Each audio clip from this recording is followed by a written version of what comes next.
Hey guys, it's Naira. Welcome to my channel, or welcome back to my channel if you've been here before. What's up? First things first, I'm gonna say what we're all thinking. I look beautiful. Today's video is literally what the title says. We're talking about how Jeffree Star completely bamboozled his black audience. Let's just roll the clip, baby. There's nothing left to say. All the products I use will be in the description. Hi friends, and welcome to another installment of YouTubers Are Racist. Hi everybody, how are you all doing today?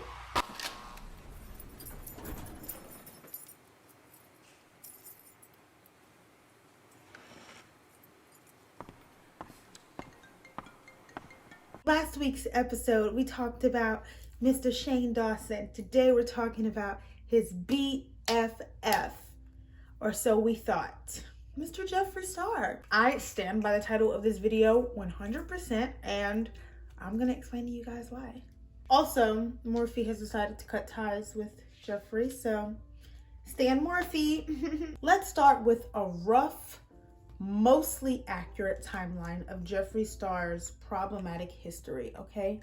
And his performative activism to combat that problematic, and by problematic I do mean racist, history. So back in the MySpace days, we have the multiple videos and instances of him using the N-word, making colorist comments about lightening black women's skin with battery acid. He also attempted and failed, thank God, to launch a Nazi-themed makeup company. That's not even a joke.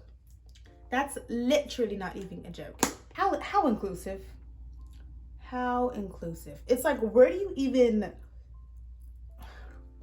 Every business plan starts with just like an idea, a theme, a generic, branding idea. He started with Nazis. So a few years pass and he moves from MySpace emo music to beauty YouTube and launching a successful non-Nazi themed makeup company. And then all the nonsense, and by nonsense I mean racism, of his past starts to resurface. He vaguely addresses it and vaguely apologizes, while his stans do most of the defending. He's changed, that was a long time ago, he's a better person now. I hate when people accept apologies that, one, aren't for them, and two, don't exist. Like, if he didn't say those things and if he didn't apologize to that capacity, why are you giving it to him? Like, that's... Y'all are weird. Then we see the repeated disrespect of black women and black women that are in the same beauty community as him. Namely, or to me, like the one that really stuck out, because it wasn't just Jackie Aina, but to disrespect Jackie Aina and the way that he spoke to her and about her like she was beneath him, or like she wasn't who she is.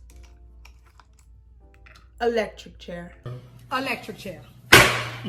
He then, as things continue to resurface and people don't let things go, as they shouldn't in his case, has to make a YouTube apology, like an official apology video, and not just kind of addressing things, but like directly addressing things. And by things I mean racism. And to me, the apology seemed genuine. And like, this is no secret, I've said it on this channel before, I was one of the few women of color that accepted Jeffree Star's half-assed lame apology and attempted to try to continue to support him. But so many people that were close to him have come out and said that he still uses racist language, he still says xenophobic things, he still says the N-word. Now, here's how he fooled and scammed his black audience and his black supporters. Performative activism. What is performative activism, you ask? I will tell you.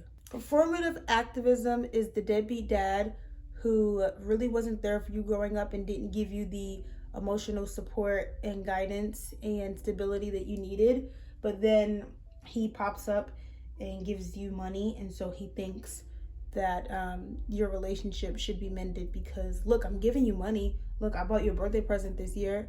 Doesn't that solve everything? That's what performative activism is.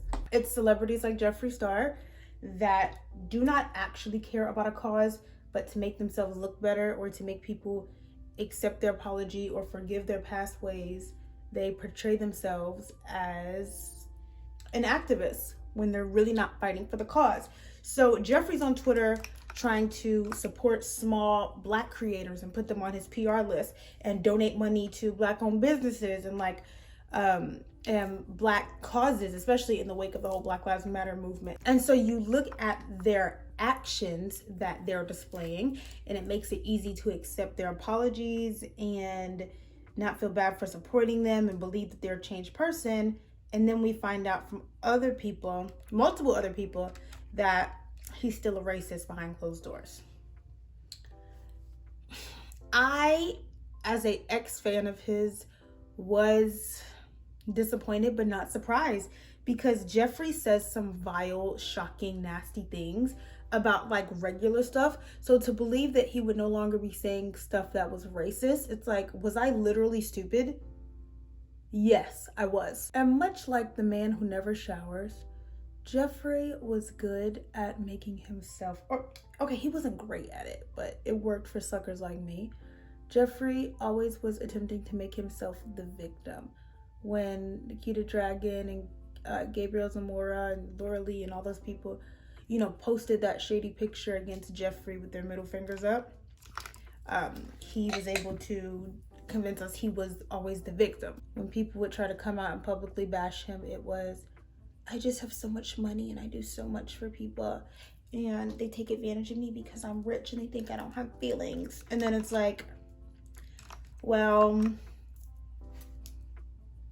although you buy your friends nice things, you talk about them behind their backs and you say really nasty racist things that make them uncomfortable. So maybe it's not all their fault, buddy. So you have a newly closeted racist influencer, and I say newly closeted because he was openly racist back in the MySpace days, but in order to continue selling them palettes and getting that YouTube monetization money, he had to nail it back. Go back in the closet with his racism and his N-words, right? So we have a newly closeted racist influencer with good marketing skills and a pretty damn solid fake apology video. And then here's the big one, some performative activism.